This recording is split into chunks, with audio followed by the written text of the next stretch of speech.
কুফুরির মতো মন্ত্র কারো উপর প্রয়োগ করার আগে বুঝে শুনে করবেন। তো আমার ভিডিও শিক্ষামূলক উদ্দেশ্যে সঙ্গে থাকবেন। যদি কোনো রূপবতী স্ত্রীর সাথে এমন প্রেম হয়ে থাকে যে পুরুষের চোখের ঘুম চলে যায়, তবে এই মন্ত্রের প্রয়োগ করতে হবে। যখন উক্ত স্ত্রীর সাথে দেখা হবে তখনই ওই মন্ত্র পাঠ করে প্রেমিকার দিকে ফুঁক মারলে প্রেমিকা শীঘ্রই বশীকরণ হবে, যে বশীভূত হবে। কোনো নারীকে বশীকরণ করা, মোহিত করা, যে মোহিনী করা, শুনেছেন যে মোহিনী মন্ত্র। তো আজকে মোহিনী মন্ত্র নিয়ে এসেছি। তো ভিডিওর উপরে যে হিসাবে লাগানো ছিল ওই হিসাবে আমি মন্ত্র এবং বিধি আমি লাগিয়ে দেব। তো আমি লিখেছি ওইটা বিধি আমি এবং স্ক্রিনে লাগিয়ে দেব, আপনারা দেখতে পারেন। দেখবেন। প্রথমেই আমি বলি যে ওইটা কেন দিয়েছি, কে কে ব্যবহার করতে পারবেন, কোন মানুষ, যে মানুষ আত্মহত্যা করতে চলেছে এত চিন্তা নিয়ে, তো তাদের জন্য সরাসরি যে প্রমাণ করার জন্য করবে যে দেখেন এই কাজ হয় কি হয় না, যে আমার প্রেমিকাকে যাকে দেখলেন বশীকরণ করবেন, বশীভূত করবেন। তো হিসাবে খেলার জন্য তন্ত্রমন্ত্র নয়, ওইটা অনেক মানুষ খেলার জন্য করে, ফল পায় না, পরবর্তীতে তার উপরে যে মন্ত্রের উপর থেকে বিশ্বাস উঠে যায়। তো দেখেন তন্ত্রমন্ত্র হয়েছে যার কোনো সমস্যা হলে সমাধান খোঁজার জন্য তন্ত্রমন্ত্র, খেলার জন্য নয়। তো আমার চ্যানেলে কোনো ক্ষতি করার জন্য কিছু দেওয়া হয় না, কাউকে ক্ষতি করতে পারবেন না, এক ভাই মারণ ক্রিয়া বলেছিল। তো ঠিক আছে, আমি নকশা দেব, কিন্তু আপনার যদি বাচ্চার দুধদায় হয়ে যায় পরবর্তীতে পরে ওই নকশা দিয়ে কাজ করবেন। যে আমার চ্যানেল কারো ক্ষতি করার সামর্থ্য রাখে না, যে কারো ক্ষতি সাধন করতে পারবেন না আমার ভিডিও দেখে। কেননা যে শত্রুর দ্বারা তার বাচ্চা দুধদায় হয়ে গিয়েছে সে কিন্তু পারবে। তো আমার চ্যানেল বারবার ওইটা কথা বলে, ক্ষতি করার সামর্থ্য রাখে না আমার ভিডিও। শিক্ষামূলক ভিডিও তৈরি করি আমি, শিক্ষা করেন। তন্ত্রমন্ত্র খেলার জিনিস নয়, কারো ক্ষতি সাধন করা যাবে না। তন্ত্রমন্ত্র দিয়ে আমি যেগুলো দিই ক্ষতি সাধন হবে না। ক্ষতি সাধন অনুমতি নিতে হবে। তো মোহিনী বশীকরণ আমি নিয়েছি, যে কোনো নারীকে বশীকরণ করবেন, আপনি খেলা করবেন, হবে না, শিক্ষা করার জন্য দিয়েছি।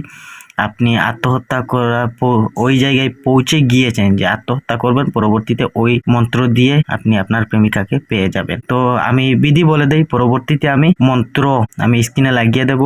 আপনারা দেখে নেবেন। বিধিও আমি স্ক্রিনে লাগিয়ে দেব। ওই জায়গায় লিখেছি, দেখেন আমি অনেক স্পিডে লিখেছি, আমি সময় পাই না, যে কোনো হিসাবে আমি লেখে আমি ডালি। আপনারা করেন, করে যদি ফল পান পরবর্তীতে কমেন্ট করেন, ফল বিফল যে কোনো হয় দোয়া করবেন।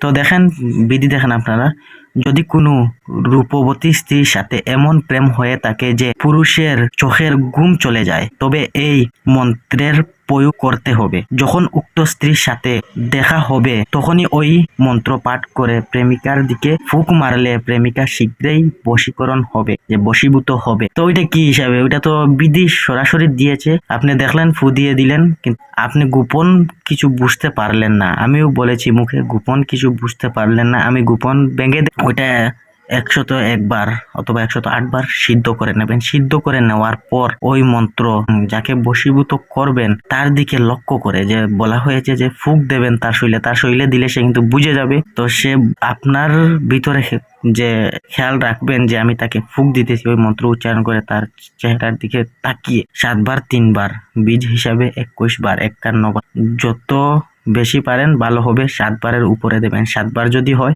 ভালো হবে। 3 বারও বীজ আছে, কিন্তু 7 বার থাকবেন। 7 বার 11 বার 21 বার ওই হিসাবে বীজ হিসাবে থাকবেন। তো আমি মন্ত্র মুখে বলে দেই, আপনারা দেখে নেন স্ক্রিনে। একটি একটি মন্ত্র বলে দেওয়ার কারণ হচ্ছে যে আপনাদের সহি শুদ্ধ হওয়ার জন্য। তো অনেক ভিডিওতে আমি ভুলে যাই, আমি মন্ত্র পড়ি না, পাঠ করি না, ভুলে যাওয়ার কারণে। তো পরবর্তীতে কমেন্ট করবেন। সবাই কিন্তু পড়তে পারে না, শুনে মুখস্থ করে পরবর্তীতে প্রয়োগ করে। তো দেখেন স্ক্রিনে, আমি স্ক্রিনে লাগিয়ে দিলাম, মুখে বলে দেই। কালো কলুয়া 64 বীর, মেরা কালুয়া বাগা তীর, যাহা কো বেজো ওয়াহা কো যাবে, মাস মুজ কুচুং কি যাবে, अपना मारा आप ही खाए, चलता बान मारूं बाही की चाती, इतना काम मेरा न करे तो तुझे अपनी माँ का दूध हराम हो। কুফুরির মতো মন্ত্র কারো উপর প্রয়োগ করার আগে বুঝে শুনে করবেন। তো আমার ভিডিও শিক্ষামূলক উদ্দেশ্যে সঙ্গে থাকবেন।